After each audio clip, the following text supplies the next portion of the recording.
Professor doctor Lawrence Collins यांच्या लेखावर आधारित नोहाच्या काळातील जलप्रलयामुळे पेट्रोल मिळू लागले या व्हिडिओ मालिकेच्या 12व्या भागात आपले मनापासून स्वागत।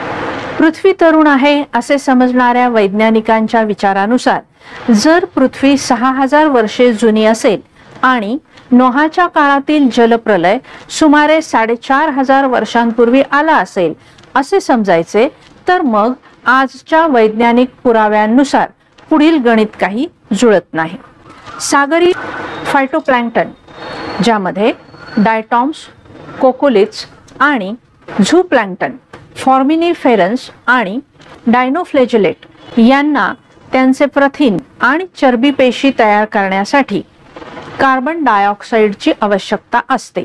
प्रकाश संश्लेषणादरम्यान सेंद्रिय रेणू बनवण्यासाठी काळ्या तेलाच्या शेलमध्ये जैविक पद्धतीने आलेले हे जीव तेल साठवण खडकांमधील तेलाचे स्रोत बनले आहेत। या जीवांमधील सर्व कार्बन घेऊनच तेलातील हायड्रोकार्बन रेणू तयार होत आहेत, ज्यामुळेच पारंपरिक आणि अपारंपरिक खडकातील तेल साठ्यातील आजपर्यंत उत्पादित केलेल्या आणि भविष्यात प्रचंड प्रमाणात तयार केल्या जाणाऱ्या तेलासाठी कारणीभूत आहेत। अशा जीवांचे पुरेशा हायड्रोकार्बन्समध्ये रूपांतर होण्याच्या संपूर्ण प्रक्रियेसाठी आदामापासून ते नोहाच्या पुरापर्यंतचा जो फक्त 1500 वर्षांचा काळ समजला जातो तो कदापि पुरेसा ठरूच शकत नाही। याबद्दलची अधिक माहिती 17 जुलै 2022 मध्ये तयार केलेल्या थोडक्यात पृथ्वीचा इतिहास या व्हिडिओमध्ये तुम्ही पाहू शकता। त्याची लिंक डिस्क्रिप्शन मध्ये दिलेली आहे। प्रचंड तेल, शेल आणि गॅस हायड्रेट सारखी अनेक उदाहरणे आहेत जी भविष्यात कदाचित आर्थिक स्रोत बनतील। अगदी थोडक्यात ही प्रक्रिया सांगायची तर पृथ्वी निर्मितीच्या काळात केवळ मिथेन आणि नायट्रोजन वायूचे पृथ्वीवर अस्तित्व होते। प्री कॅम्ब्रियन काळातील जीवाणू केवळ मिथेन वायूवर जगत होते। उत्क्रांतीमधील नंतरच्या वनस्पती आणि प्राण्यांच्या ऊतींना कार्बनचा पुरवठा करू शकणारा कार्बन डायऑक्साइड जवळजवळ नव्हताच।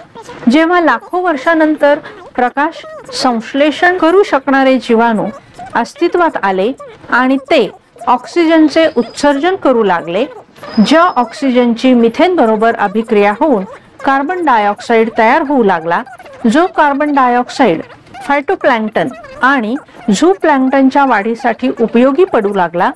प्रचंड प्रमाणात उपलब्ध होणाऱ्या कार्बन डायऑक्साइड मधील कार्बन स्वतःमध्ये सामावून घेणारे जीव तयार होणे आणि त्यांनी कार्बन स्वतःमध्ये सामावून घेणे ही प्रक्रिया आणखी प्रदीर्घ होती। तत्पूर्वी पृथ्वीच्या आवरणातील गाळाच्या खडकातील चुनखडक मोठ्या प्रमाणात वातावरणातील हा कार्बन डायऑक्साइड शोषून घेत होते। त्यामुळे वनस्पती आणि प्राण्यांसाठी तसेच महासागरातील पाण्यात सुद्धा कार्बन डायऑक्साइड विरघळण्यासाठी दीर्घकाळ गेला। तदनंतर अशा जीवांमधील कार्बन पासून तेलातील हायड्रोकार्बन्स तयार होणे आणखीनच लक्ष वर्षे घेणारे होते। थोडक्यात काय तर 1500 वर्षे, 4500 वर्षे किंवा अगदी 6000 ते 10000 वर्षांच्या काळात घडणारी ही प्रक्रिया नक्कीच नाही, हे या सर्वांवरून लक्षात येते।